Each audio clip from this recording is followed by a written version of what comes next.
5, 4, 3, 2, 1, action!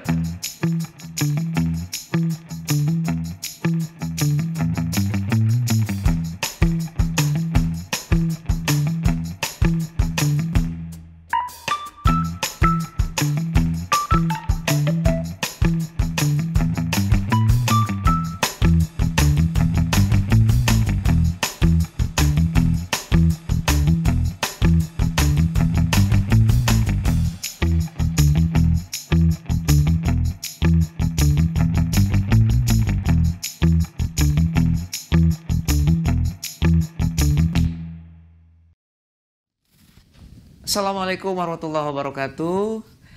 Ketemu lagi bersama saya Sahrul Gunawan di Cermin Cerita Menginspirasi. Dan pagi ini saya kehadiran sosok wanita.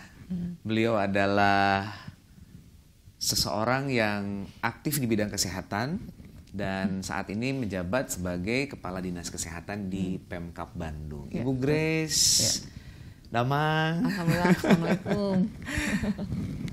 Nah, biasa punya dibuka ya Bu. Sementamis.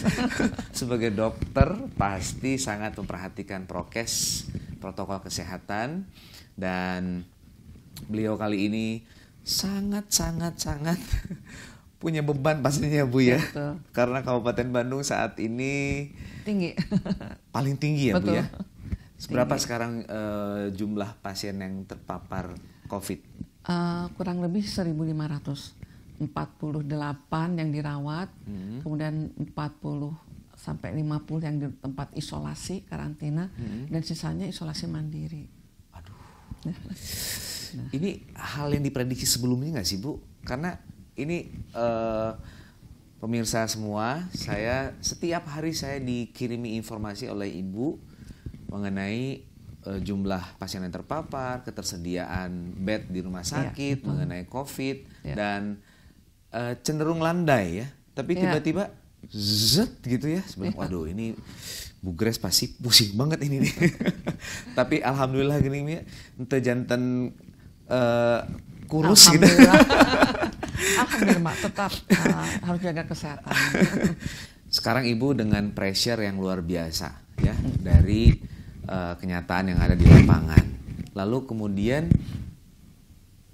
waktu Ibu untuk di rumah ini bagaimana ini ya? Kan pasti sibuk sekali dari pagi sampai ketemu malam lagi. Terus gimana dengan tanggapan keluarga tentang hal ini? Apalagi sekarang pasti makin ribet lagi. Tadi juga nih sebelum dimulai ya pemirsa, para wargi Bandung ya khususnya. Aduh saya mau sebentar lagi mau ada conference. Ini Zoom dengan Pak Bupati dan juga pihak terkait yang dari pusat. Ya, nah itu gimana Bu? Ya, saya manggilnya AA ya. Mangga. AA biar kita lebih komunikatif. Ya tentunya pada saat ini saya menjabat dan mendapat tanggung jawab yang disampaikan oleh pimpinan menjadi Kepala Dinas Kesehatan. Tadi disampaikan juga bagaimana cara membagi waktu dalam satu hari nih. Yang kebetulan saya saat ini menjabat 3 nih. Satu sebagai wanita pekerja karena saya bekerja sebagai Kepala Dinas Kesehatan di pemerintah Kabupaten Bandung. Yang kedua saya sebagai seorang ibu karena saya punya 3 anak yang kebetulan alhamdulillah laki semua. Kemudian yang ketiga adalah saya sebagai seorang istri. Kalau bagaimana cara membagi waktu dengan kesibukan segitu banyaknya. Cuman saya bersyukur pada saat ini anak-anak saya semua sudah besar. Sehingga bahkan saya sudah menjadi seorang nenek karena cucunya 2. Oh, sudah sudah. Jadi asal teka tinggal alhamdulillah. Alhamdulillah cucu 2. Jadi menyandang satu lagi sebagai nenek ya.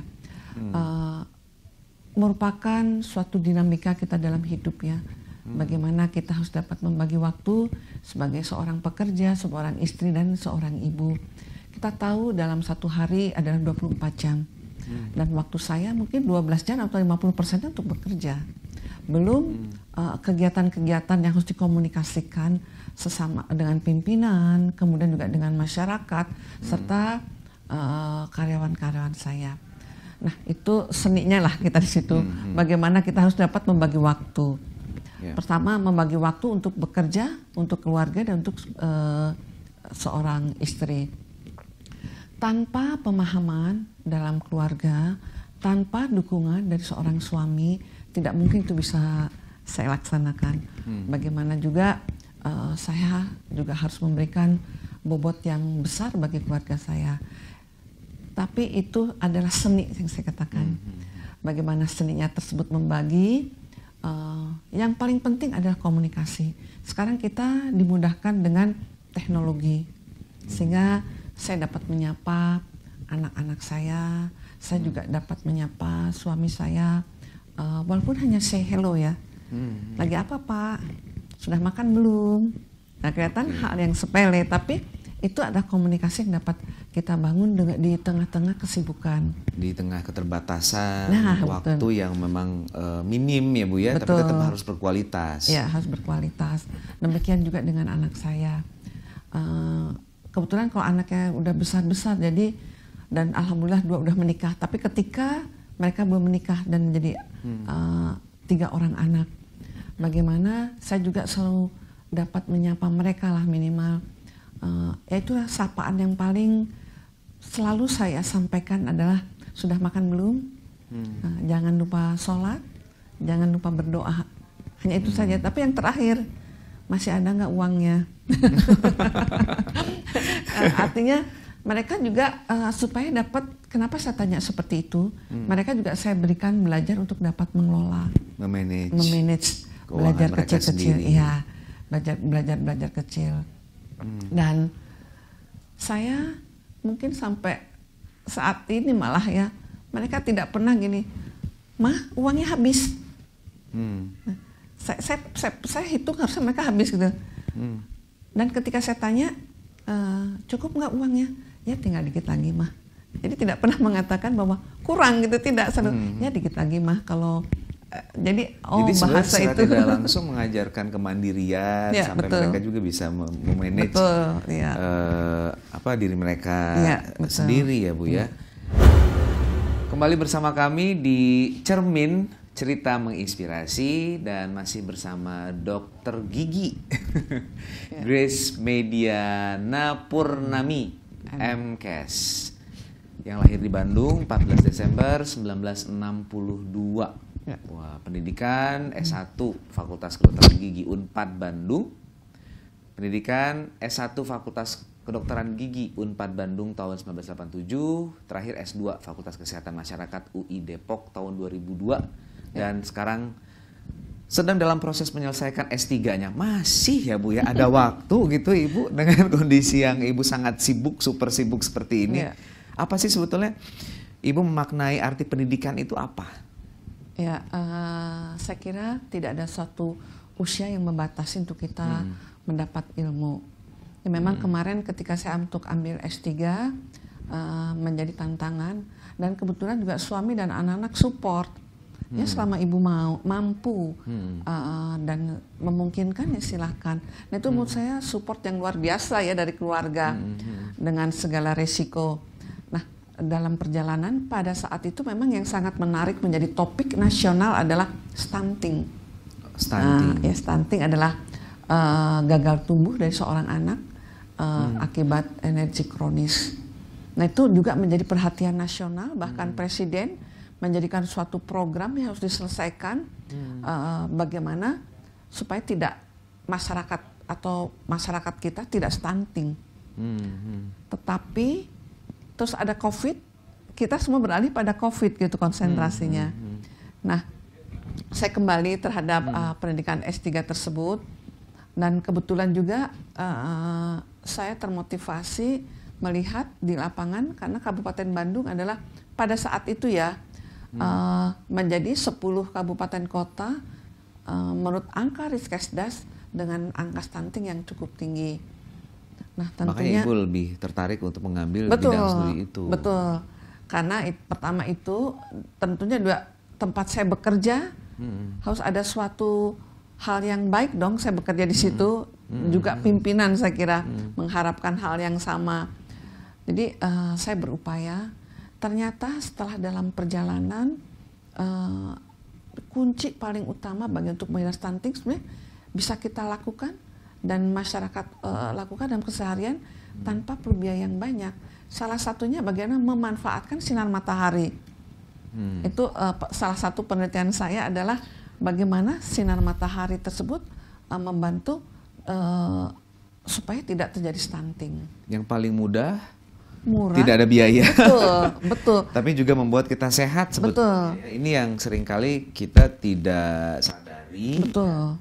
Dan itu yang kita perlu ketahui ya, betul.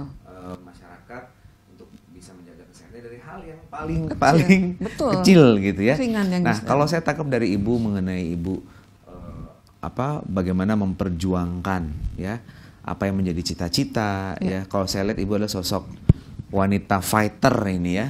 Karena memang menjadi seorang dokter tidak hanya kita mengobati ya, tapi how to manage dan mengkoordinasikan ya. Karena itu tidak hanya dari sekedar memberikan obat, tapi berkomunikasi yang baik. Karena pasien itu juga butuh secara psikologis itu juga kekuatan untuk bisa melakukan itu. Saya lihat memang banyak sekali ya para anak-anak muda yang mengambil program dokter gitu. Mungkin juga ada yang tidak terlalu memahami gitu. Apa sih yang menjadi bidang studi yang dipilih, lalu kemudian nanti ke depannya seperti apa, sehingga mereka ketika di lapangan dan mereka harus bersaing ya, kompetensi mereka juga pada akhirnya kalah ya dengan para mahasiswa-mahasiswa yang lain. Nah, ini kalau belajar dari Ibu ketika dulu mengambil program dokter ini dan terus berkarir sampai dengan bisa menjadi kepala dinas sebuah pemerintahan kabupaten yang dimana jumlahnya itu 3,6 juta sekian dan bagaimana bisa bertanggung jawab untuk hal-hal yang besar. Itu gimana Bu? Yang bisa diambil dari pengalaman Ibu untuk para dokter-dokter muda kita ini? Saya terima kasih nih ya, bahwa mungkin saya juga banyak kekurangan, artinya dalam suatu melangkah kerja, tapi saya memanfaatkan kekurangan saya tersebut. Satu tadi disampaikan oleh AA, bagaimana keilmuan kita untuk memanage, how to manage. Nah, itu juga paling penting sebetulnya. Selanjutnya kita membangun teamwork. Kita mengajak dalam arti begini, tidak semua staf kita memahami saya harus mengerjakan apa sih, kadang-kadang seperti itu. Nah, di situ fungsi kita memberikan kekuatan pada mereka bahwa kamu mampu. Satu itu. Kedua, kita berikan kepercayaan. Itu. Jadi kita juga harus dapat tadi dikarenakan how to manage itu bukan bahwa kita sebagai satu sosok yang punten diktator. Jangan. Kalau kita diktator atau semua harus mengikuti apa perintah saya. Karena saya pemimpin. Karena biasanya begitu ya. Tapi mungkin entah benar atau tidak, tapi saya selama ini mengajak kepada tim untuk bekerja sama. Kita ada suatu case nih, kita diskusikan bersama dengan masing-masing tupoksinya. Nah, itu yang pertama. Itulah mungkin kekuatan seorang wanita. Nah, dengan lemah lembut, dengan mengajak kita. Leadershipnya lebih kepada merangkul, gitu ya mungkin ya Bu ya. Mungkin dari pengalaman saya pernah menjadi 3 direktur rumah sakit ya. Rumah sakit ada suatu menurut saya pembelajaran yang luar biasa. Di situ sangat kompleks dalam arti apa? Berbagai macam profesi. Dari masing-masing profesi mempunyai suatu kemampuan dan istilahnya keakuan dari masing-masing profesi. Nah, dari situ saya padukan menjadi suatu kekuatan, sehingga rumah sakit tersebut bisa bagaimana memberikan pelayanan yang terbaik dari tim yang mempunyai kekuatan dari profesi tersebut. Oke. Dan memang pendekatan itu harus ya Bu ya, karena ya seringkali misalnya ya lihatlah misalnya di berita di TV misalnya ada miskomunikasi antara pasien, keluarga pasien dengan pelayan ya. Misalnya dari penyampaian tidak dengan senyuman itu jadi masalah besar. Betul. Sampai ada penganiayaan dan sebagainya. Sebenarnya itu hal kecil tapi bisa jadi besar.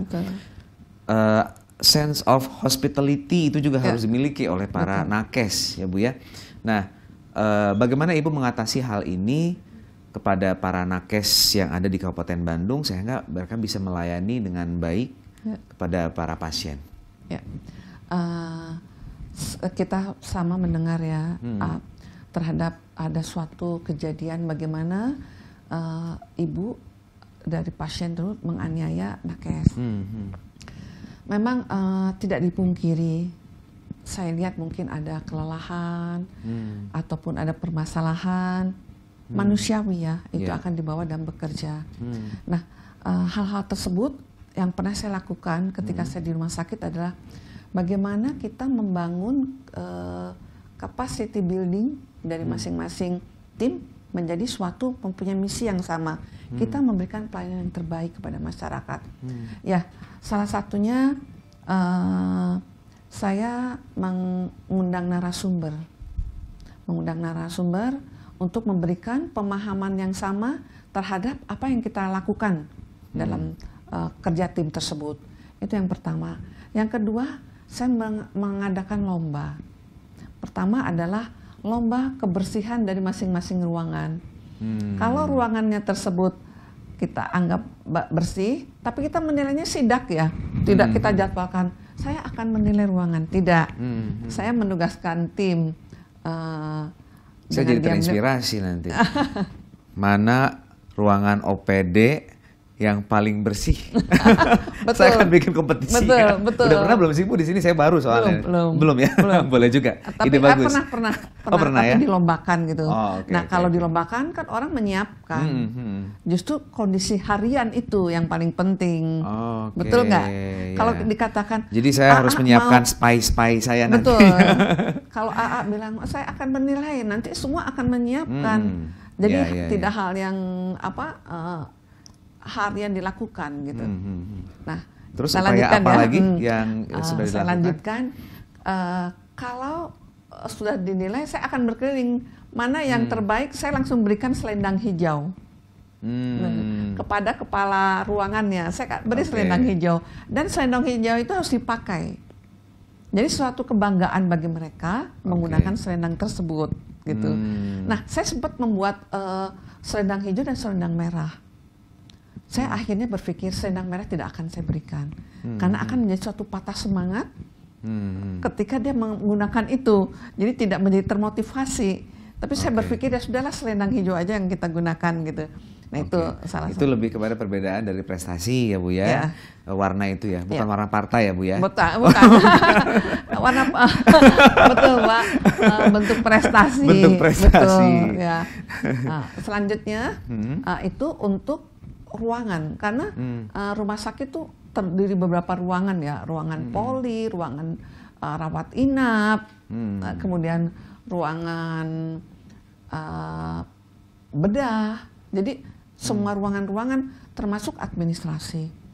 Kemudian saya juga memberikan kembali selendang bagi yang memberikan pelayanan dengan senyum sapa salam. Jadi ada suatu kebanggaan bagi seseorang yang menggunakan selendang tersebut ya. Oke, itu salah satu bentuk dari bagaimana membangun hospitality atau ramah tamah ya kepada pasien.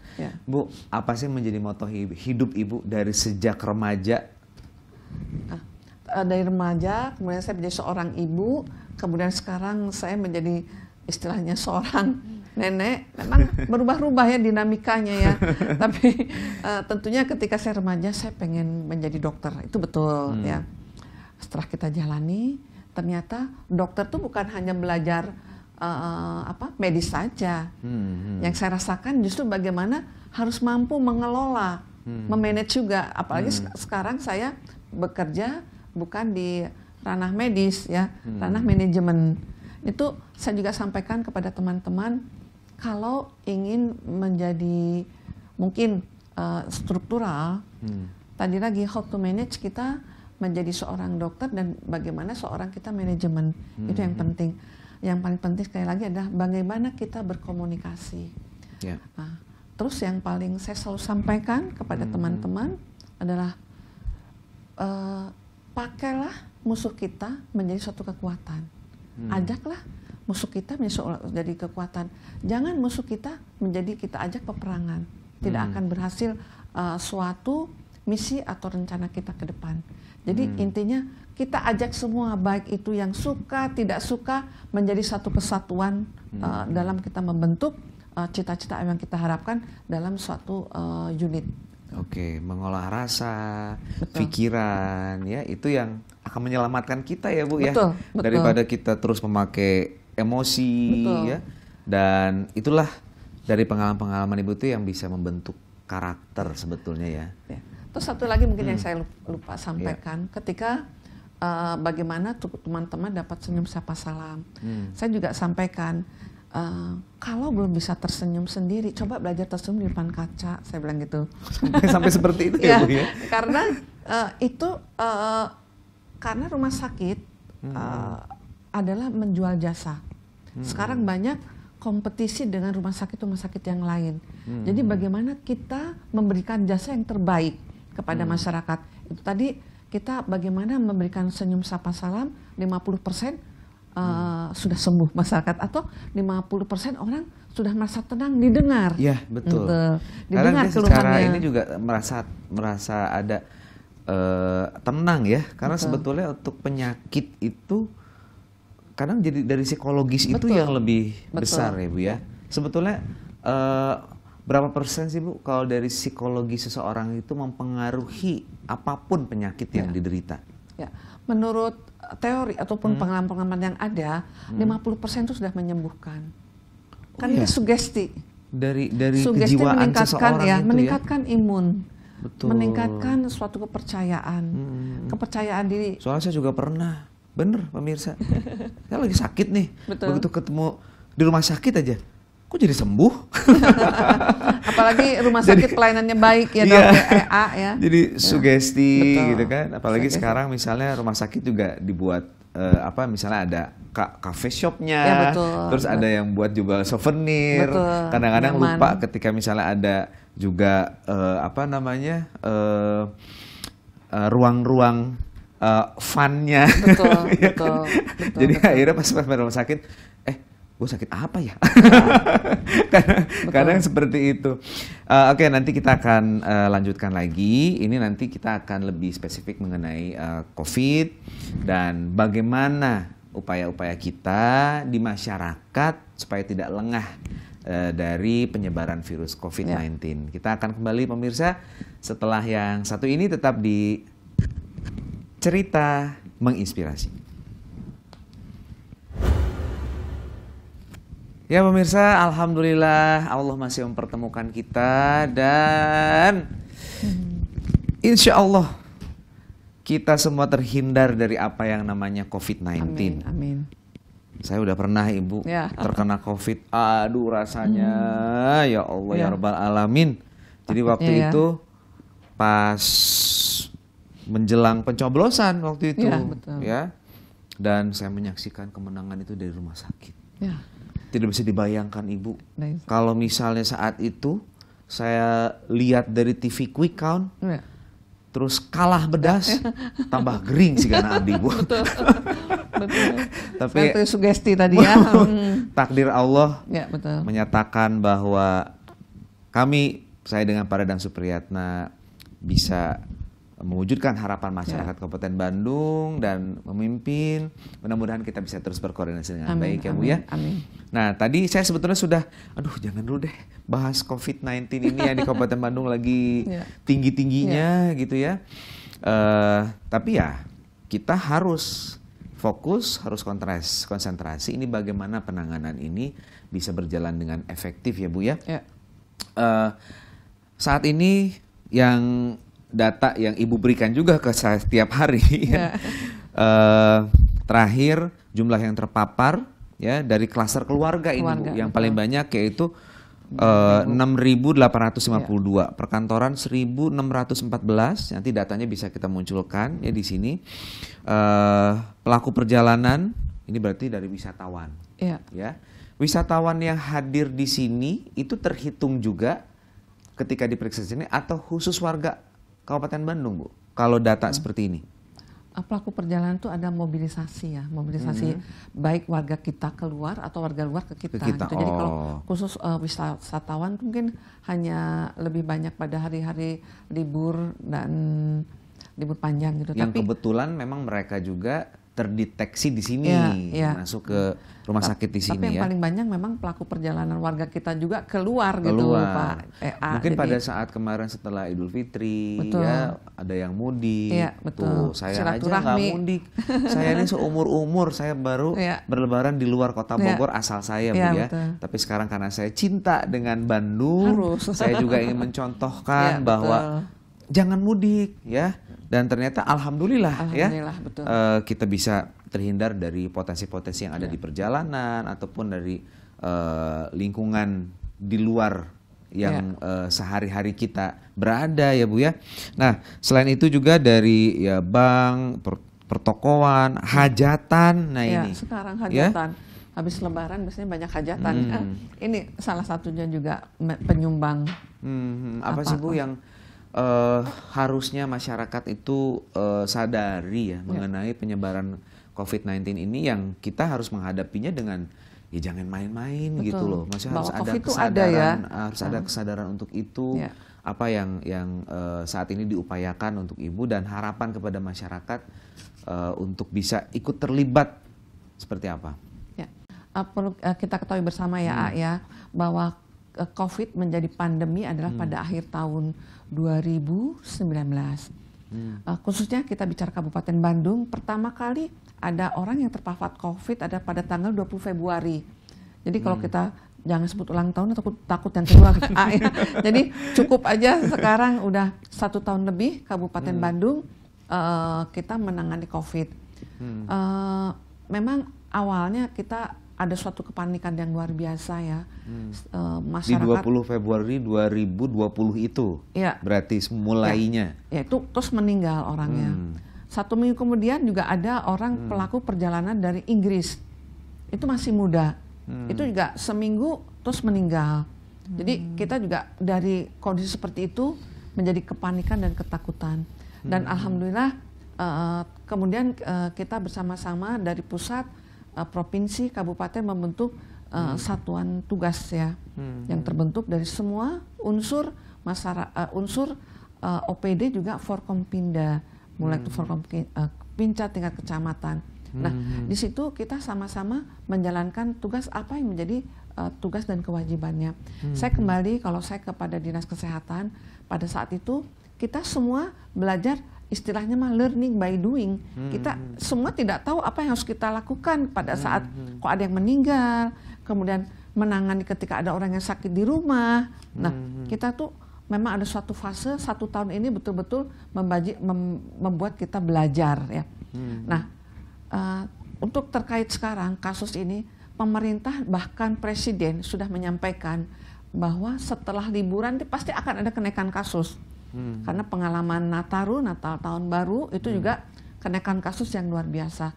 Nah, kita akan menghadapi libur Lebaran yang dimana semua orang juga menginginkan ada suatu kebersamaan dalam keluarga, kita saling bersilaturahmi. Tetapi pimpinan kita atau presiden sudah melihat kejadian ritual dalam keagamaan yang contohnya dari India. India itu sudah sangat bagus sebetulnya, sudah naik, kemudian turun juga tajam. Nah ini menjadi salah satu catatan, menjadi contoh bagaimana langkah-langkah mereka yang kita lakukan. Ada akhirnya kita menjadi PPKM mikro. Itu ada suatu prosesnya dari PSBB, kemudian PPKM dan akhirnya PPKM mikro. Saya juga ingin menyampaikan juga ketika awal bagaimana untuk pemakaman COVID kita siapkan, bagaimana kita menyiapkan SDM, bagaimana kita menyiapkan rumah sakit, kemudian bagaimana kita menyiapkan tempat isolasi, banyak lah kita lakukan itu. Memang kita semua belajar sambil jalan, tapi alhamdulillah kita semua itu udah 1 tahun dapat kita jalani. Nah, terkait dengan kenaikan sekarang sudah diperingatkan oleh Presiden untuk tidak mudik, ya, untuk tidak mudik karena dampak dari pelaku perjalanan yang akan satu sama lain yang tidak tahu bahwa satu sama lain itu orang tanpa gejala. Dan terbukti dari angkanya lumayan juga, Bu, ya, 677. Betul. Nah, ini ada pabrik nih ya, 838. Ini per 838 itu kumulatif ya. Kumulatif dari awal sampai dengan sekarang ini. Ya. Kan saya terakhir juga saya dengar di salah satu pabrik lah ya, yang ada di Kabupaten Bandung itu katanya dalam satu waktu ketika piknik gitu ya ke Pangandaran katanya bisa sampai 70-an langsung yang terpapar. Nah, ini kan berarti sebetulnya ada antisipasi ya, perhatian dari semua pihak ya, termasuk industri dan pelaku-pelaku usaha ya Bu ya. Jadi memang harus ada kesadaran, karena saya kira ini juga dilematis ya bagi seluruh negara ketika kita fokus di dalam penanganan COVID-19 tetapi pertumbuhan ekonomi juga tidak terjaga. Nah, ini kan satu hal yang apa sih menjadi prioritas ya? Kalau bisa dua-duanya gitu ya, tapi kan ini bagaimana kita harus menjaga ini ya Bu ya. Bagaimana upaya-upaya dari Pemkab untuk bisa melakukan peringatan kepada pelaku-pelaku ekonomi ini supaya tidak terjadi penambahan seperti di sini kan ada pertokoan, bank ya, yang juga tinggi juga ya Bu ya. Di sini perkantoran 1614 ya. Belum yang lainnya, ini gimana Bu? Ya. Kuncinya sebetulnya udah yang selalu disampaikan terus-menerus oleh pemerintah adalah mula-mula kan kita masih 3M ya, 3M. Tapi di situ ada kata-kata yang selalu saya ingat: disiplin, patuh, taat, tidak kendor menggunakan masker. Karena sebetulnya semua bermula dari kita menggunakan masker dengan baik atau tidak. Mungkin dapat saya sampaikan ya, bagaimana masker ini sangat bermanfaat yang luar biasa dalam pencegahan diri kita sendiri khususnya terhadap keterpaparan COVID. Misal kita pada saat ini tidak menggunakan masker, penularan dari droplet yang ada adalah 100%. Tapi insya Allah Bu ya, ini agak berjaga jarak kan Bu ya. Kita ada jaga jarak ya. Kemudian saya menggunakan masker, punten A-nya ini contoh AA terpapar, orang yang tanpa gejala. AA nganggo masker, abdi nganggo masker, 75% saya keterpaparannya. Tapi kalau AA menggunakan masker dan saya menggunakan masker, hanya kurang lebih 10-20% keterpaparannya. Nah, sekarang ditambah AA pakai masker karena tadi orang tanpa gejala, saya pakai masker, ditambah jarak 1 meter, 1,5 meter, ini keterpaparannya 0-5%. Ibu berarti sebetulnya lebih banyak di udaranya ya, dibanding misalnya sentuhan atau droplet. Lebih ke ini ya? Percikan orang yang ada satu informasi di mana ada satu alat. Kemudian dia bisa memecah, menghancurkan zat-zat yang berbahaya di udara, termasuk droplet tadi, tersebut, ya, dan bisa membunuh kuman dan aman kalau misalnya kita berada di ruangan sekian banyak orang atau apa. Masa sih gitu? Itu kan lebih kepada ya punten ya, jadinya kayak bisnis aja kan. Betul. Untuk bisa dibeli oleh masyarakat dan harganya juga lumayan. Nah itu kalau alat itu sebetulnya efektif nggak sih Bu?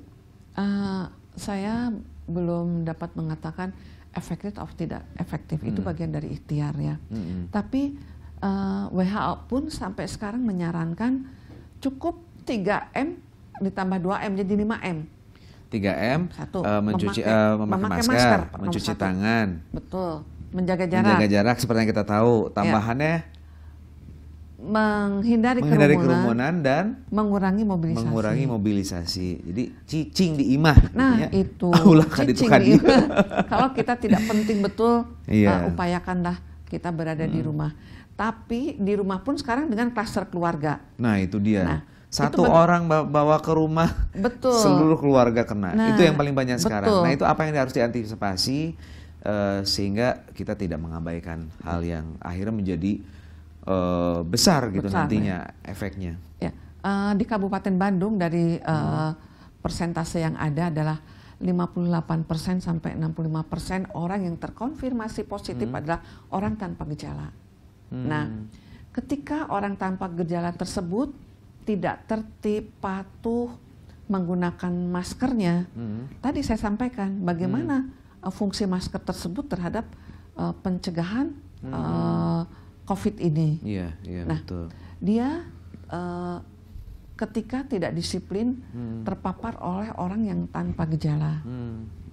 Nah, dia pulang ke rumah yang terpapar tersebut. Dia tidak merasakan bahwa dia terpapar dari orang yang tanpa gejala. Karena memang orang yang masih muda mempunyai imunitas yang masih baik sehingga sangat sedikit yang memperlihatkan gejala apabila dia terpapar COVID. Padahal sebetulnya ada potensi itu di diri dia. Ketika sampai rumah, demikian juga mungkin saya, AA di rumah. Ketika udah sampai rumah merasa nyaman, sehingga masker dibuka, betul nggak? Nah, orang yang tanpa gejala tersebut memaparkan pada keluarganya.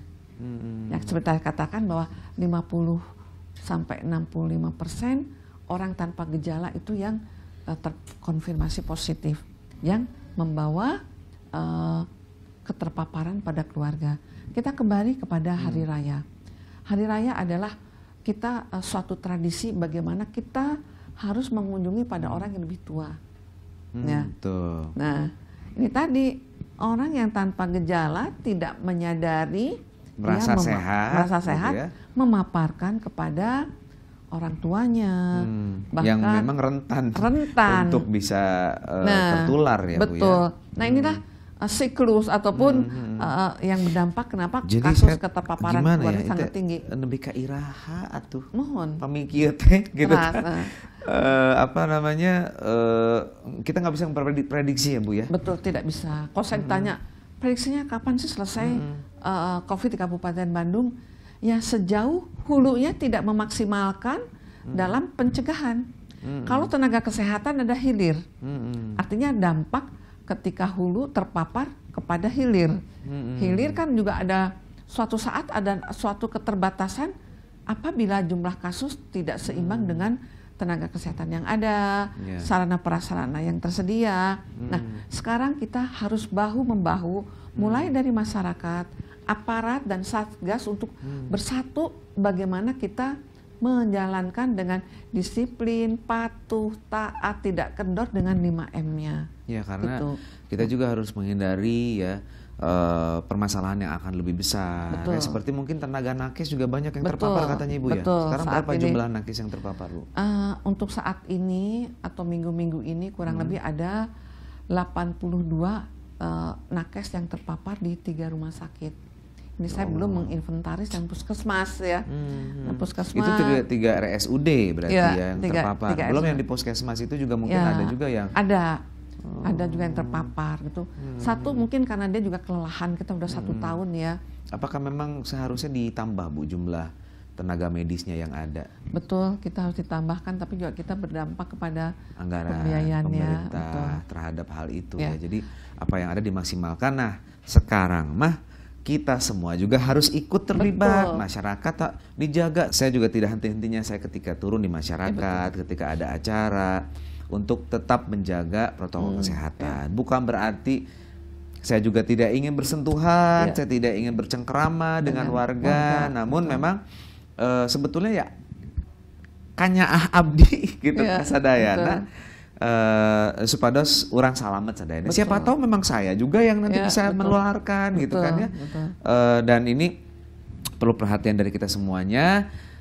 jangan menganggap remeh COVID-19, masih ada di sekitar kita, dan saat ini Kabupaten Bandung sedang diuji nih Bu kita, betul, sedang ada peningkatan yang cukup drastis dari penyebaran COVID-19, dan harus belajar dari India yang lengah saat itu, malah kita juga mau belajar di dalam penanganan penyebaran COVID-19, tapi ternyata karena sudah akhirnya merasa bebas, merdeka, akhirnya sekarang sangat tinggi, dan kita jangan sampai terjadi kita mengalami hal yang sama ya Bu ya dengan India. Baik Ibu, ngobrol-ngobrol mengenai masalah kesehatan, masalah perjuangan Ibu ya, sampai dengan saat ini Ibu berkarir sebagai Kepala Dinas Kesehatan. Mudah-mudahan Ibu dikuatkan ya di dalam menghadapi ini semuanya.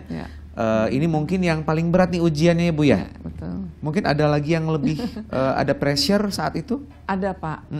Ini pressure ataupun permasalahan yang berat yang kedua. Yang pertama adalah ketika kita akan mengeliminasi kaki gajah atau filariasis. Tahun? Kurang lebih 8 tahun, 9 tahun yang lalu itu. Oke. Jadi ini yang kedua. Betul, yang kedua. Ini gimana caranya? Mudah-mudahan tapi bisa melewati ini dengan baik. Tentu dan kebersamaan semua. Betul sekali. Dan ini yang menginspirasi dari sosok seorang Ibu Grace adalah bagaimana beliau dengan gaya kepemimpinannya, dengan pola komunikasi yang baik. Memang orang cerdas secara akademik, ketika dia tidak bisa mengkomunikasikan dengan baik, pada akhirnya juga nggak akan sampai, gitu ya. Dan ada saya punya teman, ya, jadi dia sangat jenius, ya. Ketika saya ketemu lagi dengan dia, lah kok dia artinya karirnya tuh sangat jauh gitu ya. Jadi saya juga ngerasa dulu kan, punten Bu Ima, kenakalan saya lah, sok nyontek, suka yang minta tolong sama dia gitu ya. Kadang-kadang ya gitulah, saya mah suka bandel nanti, suka awas yang teh berenya awas ya. Begitu. Tapi tidak bisa berkomunikasi, kaku. Betul. Ya. Terus mungkin juga karena dia di IT ya. Tidak semua orang IT sih sebetulnya. Dia tuh pada akhirnya dia jadi penerimaan orang-orang di sekitar terhadap dia gitu, jadi kurang, dan memang komunikasi itu yang paling penting untuk semua teman-teman semua ya. Saat ini sosial media ya, semua hal yang berkaitan dengan pola komunikasi yang bisa kita bangun itu harusnya digunakan untuk bagaimana kita bisa menjadi pribadi yang lebih berkualitas lagi ya. Dan pada akhirnya ada trust yang bisa dibangun dengan orang-orang di sekitar kita. Hatur nuhun Ibu Grace atas obrol-obrolnya. Mangga. Silakan Ibu, pesan-pesan terakhir Ibu. Enggak. Jangan terakhir. Jangan terakhir. Iya, mangga. Tadi saya sampaikan selain kita komunikasi, kita harus membuat suatu positive thinking terhadap kemampuan seseorang, karena dia akan menjadi bagian yang akan mengisi kekosongan atau kekurangan yang ada di kita. Jadi istilahnya buat satu tim belajar solid dibangun dengan cara komunikasi. Satu itu, yang kedua kita berikan kepercayaan pada mereka bahwa apa yang kita berikan tugas kepada mereka, bahwa dia tuh mampu mengerjakannya. Saya kira orang kalau diberikan kepercayaan, dia akan tumbuh segala inovasi yang terpendam gitu. Kita berikanlah itu. Selanjutnya juga yang pertama adalah kita ikhlas. Apapun kita kerjakan semata-mata karena Allah. Dan Allah tentu akan selalu menjaga kita dan kita menjalankan tugas dengan seberat apapun. Karena satulah lagi, Allah tidak akan memberikan beban yang berat pada suatu pundak yang tidak dapat dipikulnya. Iya, mungkin baik. itu. Luar biasa sekali Ibu. Mudah-mudahan Ibu sehat selalu, ya, sukses untuk kedepannya, dan salam untuk keluarga di rumah. Terima kasih, sama-sama. Terima kasih kepada teman-teman semua yang sudah menyaksikan Cermin cerita menginspirasi. Mudah-mudahan bisa menginspirasi kita semuanya. Dan insya Allah kita bertemu di episode mendatang dengan cerita-cerita yang lebih menginspirasi lainnya. Tentunya. Billahi taufik wal hidayah. Wassalamualaikum warahmatullahi wabarakatuh. Salam. Nuhun Bu Grace.